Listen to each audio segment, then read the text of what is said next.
Baada ya ndoto zangu kufeli kwenye muziki, mabwana jikita tukuna marodi. Nilienda siku ya kwanza nilipewa kazi ya kufungua U-Bolt zile. Lakini nilirudi nyumbani jioni, nilivimba mikono, nikasema mimi kazi sitaweza. Kifika barabarani pale, ukigeuka huku unaona ho, geuka huku unaona fao, geuka huku unaona Shakman. Kana upatikanaji wa spare zake, ni wepesi. Lakini gari ya China, oili yake ni lita 20. Unaona tofauti? Kama unaona kuna gari moja inachukua gari mbili za Kichina. Tajiri bwana unapoga hawana elimu ya vitu. Asilimia kubwa ya matajiri. Ndugu mtangazaji, hiyo ndio changamoto kubwa sana. Unamshauri nini sasa mmiliki wa lori? Kwamba wao wanafanya service kwa wakati na kuzingatia ile dereva anachosema. Jina langu la utani na nita Mwarabu wa Dubai. Samol Automotives, tiba ya gari yako. Habari, karibu Samol Automotive Podcast. Leo tutazungumzia kuhusu huduma na matengenezo ya malori ya Kichina. Kama wewe ni mmiliki, dereva au unavutiwa na sekta hii, karibu. Tupo na fundi hapa, tutajifunza kuhusiana na elimu ya matengenezo ya magari. Pia tutajifunza kujua changamoto za malori ya Kichina, na zaidi kabisa tutapata ushauri ulio bora kutoka kwa fundi. Karibu fundi. Asante sana ndugu mtangazaji. Kwa majina naitwa Shawali Halata Mlenge. Naam. Jina langu la utani na nita Mwarabu wa Dubai. Hilo ndio jina langu la utani. Maarufu yani. Okay. Mwarabu wa Dubai. Yeah. Fundi, ningependa kujua ni nini kilikuvutia ukaingia kwenye tasnia hii ya utengenezaji wa magari? Kusema kweli mimi bwana, kwenye magari nilikuwa sina hobi ya kutengeneza magari. Hiyo hobi yangu kubwa ilikuwa ni kuwa mwanamuziki. Kwa hobi yangu kubwa nilikuwa ni mwanamuziki, ikashindikana. Nikatoka zangu Morogoro, kaja Dar es Salaam. Nikakutana na marafiki zangu. Nilijitahidi kwenda kuwasaidia kwamba niingie kwenye section ya muziki, lakini nikashindikana. Kwa hiyo huyo rafiki yangu mmoja anaitwa Marik. Yeye ndo akanishawishi kwa sababu kaka shemeji yake yeye ana magari, marodi ya magari. Walikuwa wanunua magari fulani yale ya kizamani yale yanaitwa Mariazi. Mwaka 2004. Kitambo? Yes, 2004 ndo akaanza kunipeleka kwenye section ya marodi. Nilienda siku ya kwanza nilipewa kazi ya kufungua U-Bolt zile. Ndio. Lakini nilirudi nyumbani jioni, nilivimba mikono, nikasema mimi kazi sitaweza. Pole. Ni kazi ni ngumu, sitaweza. Kwa hiyo jamaa akanipush hivyo wananifuata nini, basi nibidi baadaye nikubali. Kanaendelea hivyo mpaka hapo nilipofikia. Lakini ilikuwa sio kazi ndogo, ilikuwa kazi ngumu mpaka hapo nilipofikia. Mbali sasa na ugumu wa hii kazi, ni nini ambacho kinakufanya kila siku kiamka unaenda kazini na bado unaendelea kuifanya hii kazi ya utengenezaji wa magari haya ya Kichina? Kwa sababu baada ya ndoto zangu kufeli kwenye muziki, mabwana jikita tukuna malori. Yaani sasa hivi nishakuwa ndo kazi yangu. Ibidi niipende tu hiyo kazi. Kwa hiyo hari yako, yani ile hali inayokufanya wewe sasa leo mimi nataka niende kazini. Unajua kuna ile tu unafanya kazi kwa ajili ya kupata pesa. Na kuna ile ngoja niende kazini kama hii ishakuwa ni sehemu yangu ya maisha. Yaani namna gani ulifika hapo fundi? Hapa nilifika ni juhudi. Kwa sababu kitu chochote ni kukipenda. Ukipenda kazi yako basi utafika unapohitaji. Basi mbali na hapo tulizungumzie soko la magari ya Kichina. Unajua sasa hivi ukifika barabarani pale, ukigeuka huku unaona ho, geuka huku unaona fao, geuka huku unaona Shakman. Wewe unadhani ni kwa nini kwa miaka hii ya karibuni ongezeko la magari ya Kichina limekuwa kubwa sana hapa Tanzania? Ni kweli magari ya Kichina ni sasa hivi ni mengi sana. Sio Tanzania tu peke yake. Yaani ukienda Zambia, Kongo, matajiri wengi sasa hivi wananunua magari ya Kichina. Ndio. Yaani kutokana na pia magari ya Kichina, kutokana na upatikanaji wa spare zake ni uwepesi. Upatikanaji wa spare zake ni uwepesi. Na cha pili na ile cost, yani ununuzi wa magari ya Kichina kidogo anakuwa cheap tofauti na magari mengine. Unakuta matajiri wengi sasa hivi wananunua magari ya Kichina kutokana na ile wepesi wa kupatikana hizo spare na pia ununuzi wake ni rahisi kulingana tofauti na magari mengine. Mtu anakuwa na gari moja au labda nisemea magari tofauti mengine. Labda nichukue labda mfano au Benz. Benz inachukua oil lita 40. Oil service yani lita 40. Lakini gari ya Kichina oil yake ni lita 20. Unaona tofauti? Unaona kuna gari moja inachukua gari mbili za Kichina. Kwa hiyo hapo gharama ya utengenezaji inapungua. Tumeelewana vizuri kwamba inafanyaje?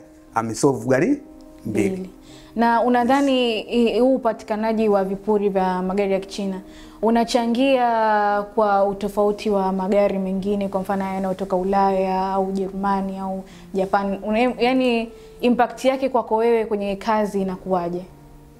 Na inaleta utofauti gani endapo unamhudumia mteja wa malori ya Kichina? Yaani utofauti unakuwa wapi hapa? Utofauti kwenye utengenezaji. Kwenye utengenezaji na upatikanaji wa spare. Sawa. Gari ya Kichina ufungaji wake wa engine. Yaani mimi naweza nikakufungia gari ya Kichina ni siku 2. Sawa? Ndio. Lakini gari ya kizungu, yani gari aina nyingine, ndio, ni ngumu. Pia hata upatikanaji wake wa spare ni kidogo ni gari. Unajua fundi, mimi nilidhani tofauti itakayokuja ni jinsi ambavyo magari ya Kichina yametengenezwa mule ndani, comfortability yake, mtu akikaa ina nafasi kubwa. Unajua ukipitia kwenye huu utengenezaji mpya wa magari ya Kichina ya 0 km, unaangalia jinsi watu wanavyokuwa kwenye ile safety tu ya yale mazingira ya pale kwenye cabini. Yes. Nikadhani hiyo tu ndio inaweza ikawa sababu, lakini naona unanifungua akili, kumbe hadi utengenezaji ni mgumu kidogo kwenye magari tofauti na ya Kichina. Yes. Yeah. Yani chukulia tu mfano, yani kwamba hata wiring yake. Okay. Ile wiring ya magari.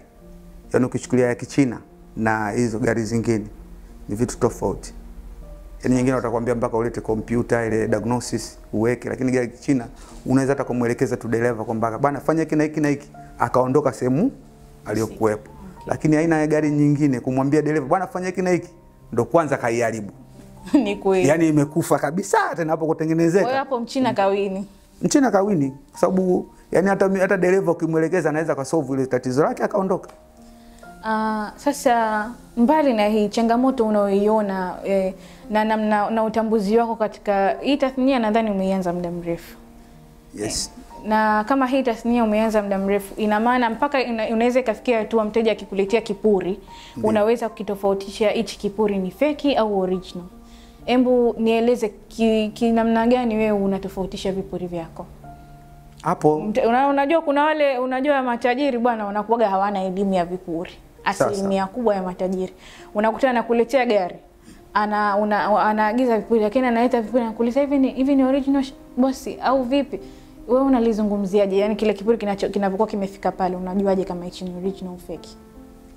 Hiyo ndugu mtangazaji, hiyo ndio changamoto kubwa sana katika gari zetu za Kichina, ambayo lakini mimi gari moja naipenda sana, yani ni uwepesi wake wa kutengeneza. Sasa tukija hapo kwenye vipuri, hiyo ndio changamoto kubwa. Na pia naweza kusema changamoto nyingine pia, kabla sijaelezea hiyo kwamba kujua hiki ni fake na hiki original, pia na mafundi wetu sasa hivi inakuwa ni changamoto kidogo, kwa sababu yani mpaka uitwe fundi ni kujua tatizo la gari na kujua hii spare je inafaa kufunga hapa. Sawa? Sasa sio fundi umeletewa tu spare umefunga, kesho na kesho unasema bwana hii spare nimenunua bwana mbovu bwana. Lakini wewe uko makini au mwenye usafi wako hujafanya vizuri kwenye gari yako. Yani kwamba fundi unatakiwa uwe msafi. Sasa tukija hiyo swali lako liuliza kwamba kujua hiki spare hii original na hiyo fake. Sawa? Na gari nyingi za Kichina watu wanasema ni mbovu, yani kwamba inasumbua kwenye system ya engine. Ndio. Sawa? Kwamba mtu anaweza kafunga leo, kesho inaenda gari na inakufa tena. Ugonjwa ni ule ule. Sasa ni wengi ndio wanakutana kwamba bwana gari ya Kichina bwana ni mbovu inasumbua. Sio kwamba mbovu inasumbua. Je, huyu aliyofunga yuko sahihi? Anajua spare kweli? Sasa tuambie sasa yule ana staili ya weje? Tunakuja hapo sasa. Kujua sasa hii spare hii original na kujua spare hii sio original. Cha kwanza utaangalia material ya ile spare yako uliyoletewa. Kwa sababu unaweza taka engine kama haijai kubomolewa, utatoa ile silivu yako ambaye ya uliotoa kwenye gari. Kuna silivu zile zinatoka. Zinatoka. Yes, unatoa ile, unaangalia na hiyo ulioletewa. Ndio. Je, uzito wake uko sawa? Au material yake hii na hii yako sawa? Kama ni fundi wa muda mrefu lazima ujue material ya kitu. Kwa sababu ukiletewa bati, unajua hii ni bati, ukiletewa hii dongo lazima ujue hii ni dongo. Sawa? Utofautishe. Ndio. Lakini ikija ile spare original, binafsi yangu mimi, ninaongelea mimi sasa. Nikiletewa kwamba hii na hii, nitajua nitaangalia material yangu ya ile spare. Je, iko sawa na iko sawa? Kwa sababu pia watu fundi lazima ujue hichi sio, hichi kinafaa. Hapo ndo kwenye tatizo kubwa. Unajua sisi wauzaji wa spare parts watu tunakuwa tunaangalia material, lakini zaidi sisi tunaenda hadi kufanya vipimo. Sasa unakuta labda pale ukifika kwa mfano kwenye maduka yetu ya spare part, ukifika pale unakuta labda anakuzia na kalipa. Unamwona anapima na kalipa. Nikajua tu kwamba sisi ni lazima tu ujue material. Kumbe nyie ili kutofautisha kwa wepesi ni lazima ufungue kwanza na ndo ufananishe material ya awalness. Sasa unakuta kuna yale magari fundi. Ndio. Limekuja kule spare part iliyokujia nayo. Ndio. Muundo wake ni tofauti na spare part ambayo imefika. Sasa kwenye material hapo inakuwaje? Maana kwa sisi wauzaji wa spare part, sisi kwetu inakuwa ni rahisi kuchambua kwa sababu sisi tunafanya vipimo. Sasa inakuwaje kwa upande wenu? Ikishakuja labda hili gari lilikuwa la upande wa kushoto, sasa limegeuzwa kulia.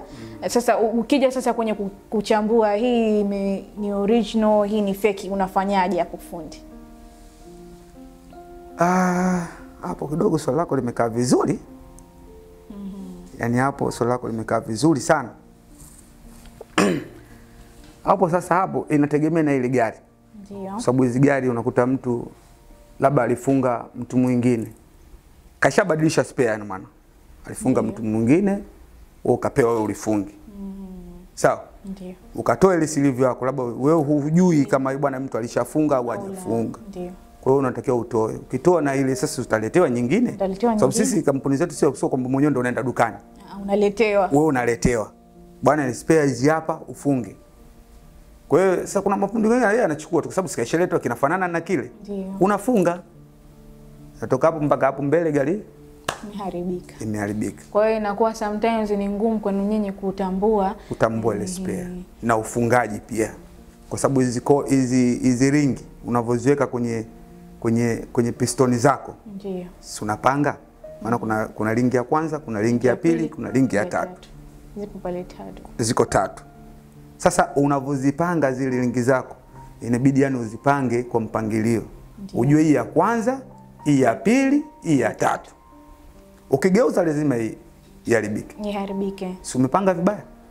Yaani kila kitu, hata mtoto akianza kutembea anaanza wanasema mguu mtangazaji wa kushoto wa kulia. Sasa sijawahi kuona mtoto akaanza si mguu wa kulia, haiwezekani. Lazima uanze wa kushoto afu unafuata huu mwepesi. Kwa hiyo unavogeuza zile lazima iharibike.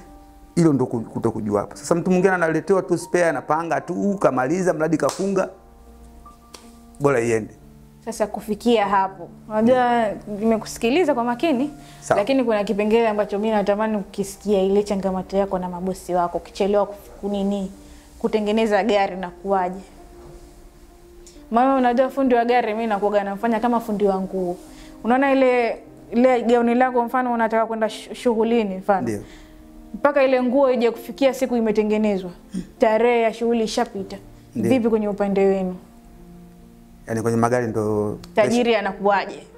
Kwenye magari ndo pressure kubwa sana kuliko hata huyo fundi nguo wa kushona. Tajiri anaanza kuchukua advance hata gari alijarudi mjini. Dereva anakuja nalo gari anakuambia na gari imeshakufa injini. Anakuambia wewe njoo nalo pakia, gari itatengenezwa. Kwa fundi usiojielewa na wewe gari ishafika. Anataka gari inapakia. Ikishapakia anakuambia gari ifungwe itembee. Unaletewa spare labda saa 1 jioni. Gari kesho asubuhi iondoke. Sawa? Ndio. Kwa hiyo pale wewe kwanza utafanya kazi kwa sababu tayari ushakubali, yani ushakubali kuolewa tayari. Si ushakubali kuolewa. Kwa hiyo unatakiwa ufanye kazi. Jai kupigwa kweli kwa hali hiyo fundi? Mimi kupigwa sijawahi. Kupigwa? Kwanza mimi najiamini kwa sababu mtaji ushakula wa watu. Sawa. Au unatupanga? Sasa hii kazi kwanza au unaweza uko unatupanga. Hapana. Kwanza fundi unatakiwa ujiamini kwenye kazi yako. Sawa. Bosi, hii kitu hakiwezekani. Hata kama kinawezekana. Hata kama kinawezekana, hakiwezekani hiki leo. Uwezi ukafunga gari katoka hapa Ubungo imekufa. Si utanilaumu mimi kwa nini umeharibu kitu? Maana kisha kufa imetoka hapa imetoka Kigamboni. Imefika Ubungo imekufa. Ndio. Anakuambia gari za Kichina bwana mbovu sana bwana, mbovu. Yaani unafunga hapa inaenda kufa hapo. Huyo aliyofunga alikuwa ameipenda kweli kazi yake au alikuwa yuko na moyo kuifanya ile kazi? Kafunga ikashamaliza. Je, itatoboa? Haitatoboa. Kwa hiyo gari za Kichina sio kwamba watu wanafikiria eti kwamba bana gari mbovu au nini. Tatizo na matajiri wetu wanatakiwa wakae vizuri na mafundi wao. Kwa bwana, tatizo hili linawezekana au tatizo tutalifanya kwa wakati sahihi. Tufanye inspection ya kutosha. Kwa sababu ile nitafunga injini, kumbe gearbox ina shida. Nitafunga tu injini ndaacha, kumbe naenda mbele tena kufa gearbox. Gari imefunga jana tu imekufa. Okay. Yes. Sasa kutokana na hilo fundi, unawashaurije mafundi wengine na unawashauri vipi madereva? Hapa cha kuwashauri, jua kitu chochote kinahitaji kukitunza. Yaani awe tajiri, awe dereva. Dereva ni mtu wa kwanza kutunza chombo chako. Kweli. Kwa sababu hata gari ikiwa mpya, unajua gari inaweza kaja mpya kabisa lakini ikafa. Mtu anaweza kule, kwa nini gari imekufa? Mtu anaweza kaendesha gari dereva na mawazo yake, ushamkata hela yake na mawazo. Wafikia ataendeshaje? Si anaendesha gari kwa mawazo. Kwa hiyo unashangaa tu gari akaifanya chochote anapojua, akapiga ile tunaita ile kupiga free. Unajua free gari kupiga free. Maana anatoa gia, yani gia na gari inakuwa free kwenye mlima. Kwenye acceleration pale. Yani ile gia anatoa gia, chuma inashuka free kwenye mlima. Kwenye speed iko 120 mtu kaipiga free, chuma inashuka tu yenyewe. Shuka tu inaserereka. Sasa siku sasa anavorudi ile gia ile. Sikashashuka sasa ndio maana unaenda tena kupanda. Sasa unataka kwenda kupanda inabidi urudi tena utafute tena gia nyingine. Sasa rotation yake ya gari, maana gari unaenda kwa hiyo atakavorudi gia ile nyingine, kuitafuta gia nyingine. Ndio sikia mtu bwana, gari imetokea pistoni mbavuni, yani kwamba pistoni imevunja ndani, imetokea kwa pembeni ya block. Mpya hiyo. Sasa hapo tunasema gari ya Kichina mbovu. Dereva ndo mbovu. Sasa na sasa hivi tuna madereva wapo ambao wengine wanatakiwa wapewe elimu ya kuendesha hizo gari, kwa sababu ukichukua na FAW HP gia zake ni tofauti. Hiyo reverse inaenda huku, lingine inaenda upande mwingine. Kwa hiyo unakuta hata madereva sio wanatakiwa wapewe elimu kidogo. Kama hivi mnavyofanya elimu, watu madereva wanatakiwa wapewe elimu. Yes. Unamshauri nini sasa mmiliki wa lori? Unajua saa nyingine mmiliki wa lori unakuta ameambiwa kitu na dereva wake, basi gari langu naliona hivi na hivi. Unamshaurije mmiliki wa lori kuhusiana na kama ulivyozungumza kwenye habari ya matengenezo, ile speed yanayokuharakisha kufanya matengenezo? Wewe unamshauri nini sasa katika kile kipindi, kutokana na nini anatakiwa azingatie usalama wa dereva, anatakiwa azingatie afya ya gari lake? Unamshauri nini sasa mmiliki wa lori? Cha kuwashauri, kufanya service kwa wakati. Kufanya service kwa wakati. Unajua service ya gari, yani gari ukifanya service kwa wakati ndio chombo chako kitadumu. Kweli. Sawa Sasa mtu gari yako unafanya service, unatakiwa ufanye labda kilomita 10,000. Mtu anaipeleka mpaka kilomita 30,000. Itadumu hiyo gari? Sasa si budget share. Haya, kwenye gari haina budget. Wewe umenunua gari yako unaweka budget ya nini? Gari umenunua milioni 200. Unakuja kufanya hiyo budget, oil lita 20, 200,000. Inakufa engine, unafunga begani? Hapo sasa ndo nakuja kuzinduka shuka kushakuwa asubuhi. Kwa hiyo cha msingi, yani matajiri tunachoshauri kwamba wao wanafanya service kwa wakati na kuzingatia ile dereva anachosema. Bwana bosi, mimi gari yangu inagonga. Bosi, gari yangu mimi inavuja oili. Oili ya FAW ni lita 20, inavodondoka siku ya siku kwenye injini inaisha. Si ndio? Mtu kaanzia Kongo huko oili inapita kudondoka tu njiani. Ukiomba oili bwana, hii gari yangu ifike mjini mpya hiyo. Bosi, mimi naona oili inadondoka huku. Wewe ifike mjini. Siku siku hata mjini afiki, Morogoro chuma imenoki. Uzembe wa nani? Uzembe wa bosi. Kwa hiyo ukitaka chombo yako idumu, fanya service kwa wakati Air cleaners mtu anadharau air cleaner. Unaona air cleaner? Ni kubwa. Yaani mtu anafanya service lakini air cleaner agusi. Anakwambia hii nimenunua tu juzi. Sasa juzi huko barabara anapopita hakuna vumbi shehe. Kwa nayo. Vumbi nyingi. Hata dereva tunataka mwenyewe dereva unapoendesha. Sio mpaka tajiri akupigie air cleaner yako akupulizie vumbi. Kwa sababu hata ukipuliza air cleaner yako gari inakuwa nyepesi kwenye utembeaji. Hata ulaji pia anapunguza. Kweli. Yes. Sasa la mwisho fundi, maana muda ushatukimbia. La mwisho nilikuwa nataka unieleze ili mtu aitwe fundi. Ili leo uitwe sasa wewe ndo umebobea kwenye hii tasnia ya ufundi. Unaniambia anatakiwa aweje?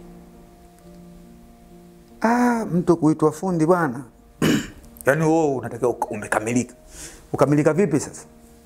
Ufundi sio kubomoa tu gari, kwamba tunabomoa tu gari tayari wewe ndio fundi, hapana. Ufundi unatakiwa ujue tatizo la gari. Ndio. Hilo jambo la kwanza. Sawa? Gari yako si imekuja? Ndio. Shehe, gari yangu mbovu.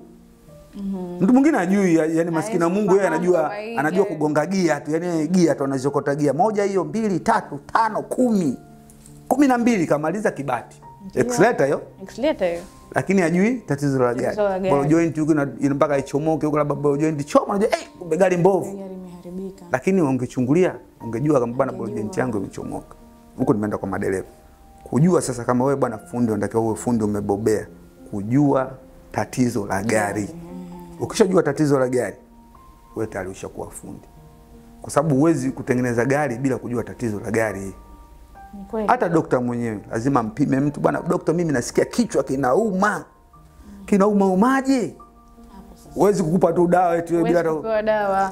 Lazima kuulize kinauma mbele au kisogoni au vipi. Na atakupima. Na sisi vile vile, yani fundi. Yani gari unavyoona ni kama binadamu, kwa sababu ina oili.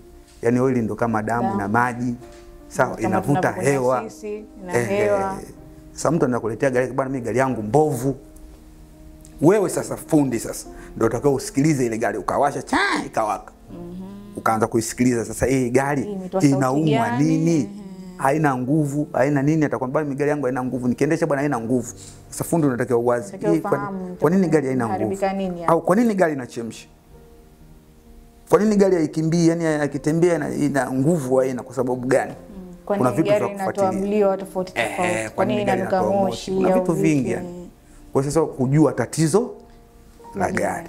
Ukishajua tatizo la gari sasa ndio utabomoa. Ukitengeneza limepona, wewe fundi. Lakini sio fundi atakaje tu gari yako, gari anakuambia nagonga yake atakufungua gearbox. Atakuwa ameharibu. Umeshanyelewa hapa Nishakuelewa. Kwa hiyo fundi unatakiwa ujue tatizo la gari. Ukishajua tatizo la gari utatatua gari. Na kujua kwa nini kimeharibika na kwa nini hiki kimetokea hivi, yani kwamba si ushabomoa, umeshajua tatizo la gari, si umekifungua. Umeshafungua. Umeshakiangalia. Umekijua bana kumbe kilichoharibika ni hiki. Kimesababishwa na nini kuharibika? Lazima ufahamu. Kwa sababu utafunga, utapewa spare nyingine. Bwana pampu imekufa. Kwa nini pampu imekufa? Lazima ujue chanzo cha kufa pampu. Sababu utafunga nyingine itakufa vile vile. Kweli. Lazima ujue chanzo, umeshajua tatizo, pampu imekufa au nozzle imekufa au piston yenyewe imekamata kwenye sleeve, ujue kwa nini piston hii ilikamata kwenye sleeve. Tatizo ni nini? Sawa? Inakuja hii kipengele kingine kwamba ushajua tatizo, kwa nini imekamata. Swali lingine hilo.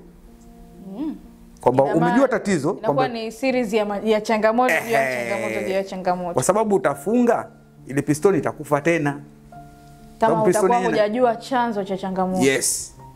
Kwa hiyo hapa ndo tatizo linapo, wewe mpaka ukamilika kuitwa fundi. Ujue tatizo la gari na ujue kwa nini kimeharibika, kwa sababu ya nini. Sawa. Hapa utakuwa umeshakweli wewe umekamilika kwenye nini?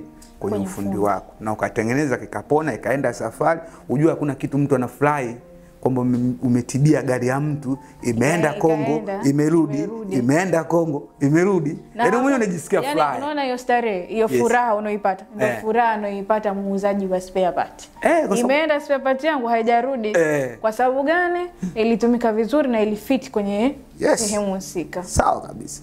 Ndio kama mafundi. Mimi hakuna kitu kinaumiaga roho. Yaani nitengeneze gari afu nisikie imeenda Morogoro, yaani imetoka kazini kwangu afu imefika Morogoro imekufa. inaumiaga roho sana sana. Ndio maana uaga mimi nakuaga mkali kwa yule ananiletea spare office ni kwangu. Naambia kwa nini umeniletea spare? Kwa sababu mimi najua tu mtu mwingine anaweza kaenda akamwambia baba, mimi ninunua sehemu fulani bwana. Ununua sehemu fulani vipi ndugu yangu? Hata kila siku tunachukua hapo na naleta vitu vinakuwa sahihi. Kwa nini leo uniambie tumechukua hapo na kati mimi najua kabisa kwamba ni spare nikiletewa. Mimi waga kichwa changu na cream. Unajua sishafanya miaka mingi, unajua kuanzia mwaka 2004 mpaka leo miaka mingi. Kwa mimi huwezi kunidanganya kwenye gari hizi. Na sijawahi kutengeneza gari nyingine zozote. Yaani naweza natengeneza lakini sana sana mimi gari ya Kichina hata nikilala viko nikupu. Gari yangu haitembei hiyo, shida ni nini? Naambia gusa sehemu fulani na spanake namba fulani.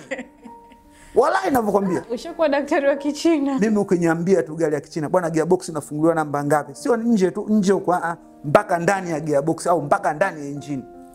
Nakwambia namba yake fulani, hii fungua na namba fulani. Ikiguswa tu daktari wewe. Unatembea. Na nikwambia hiyo uendi subiri mpaka nije na kweli utoki hapo mpaka nifike. Miaka mingi sasa mimi kuna Mchina mmoja alitaka kunichukua. Mchina alinikuta nenda kumtengenezea gari yao, walikaa jamaa, ilikuwa tipa hizi J5. Yule Mchina akamwambia bwana, gari yangu bwana haina nguvu. Akasema nimeleta mpaka watu wanani wale wa kuingiza mashine. Nikamwambia wewe kakuumiza wewe. Gari ya Kichina kuna sehemu ya kuingiza nani mambo ya diagnosis. Wapi? Kuingiza diagnosis ya nini? Wapi? Zipo lakini sasa hivi zimetoka lakini I'm not sure sana. Lakini sasa hivi zinatoka ambazo sasa hivi watu wanaendelea, lakini zile Zambia ndio niliziona. Ambazo kubwa zamani zinatoka South Africa. Zipo lakini kwa Tanzania sijaona. Sio bwana akasema bwana gari yangu haina nguvu. Yaani kwenye mlima inapanda mpaka na moja. Na ambaye gari ya Kichina kwenye mlima haiwezi kupanda na moja. Labda leo limechoka sana. Ndio unaweza kupanda na ngapi? Na moja kwenye mlima. Lakini zenyewe ambazo zilikuwa gari iko sahihi, ina nguvu zake timamu, unaweza kupanda, wengine wanapanda na 7, wengine na 4. Kitonga pale, unapanda fresh na HMC wala cha nini. Yule Mchina nikakutana naye akaniambia bwana sikiliza. Mimi nakupeleka China ukasome uwe fundi wangu. Nikamwambia sawa. Binadamu hao. Mimi nakwambia yule Mchina, mimi karudi zangu gereji, naambia ndugu zangu hapa, mwanangu mimi kesho naenda China. Unaenda China mwanangu? Nikamwambia kesho naenda China. Mchina kanitaka mwanangu naenda China.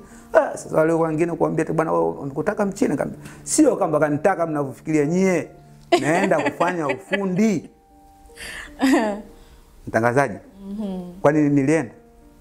Watu sio wamenifanya nini? Si Mchina mwenye simu hapokei wala cha nini hapa.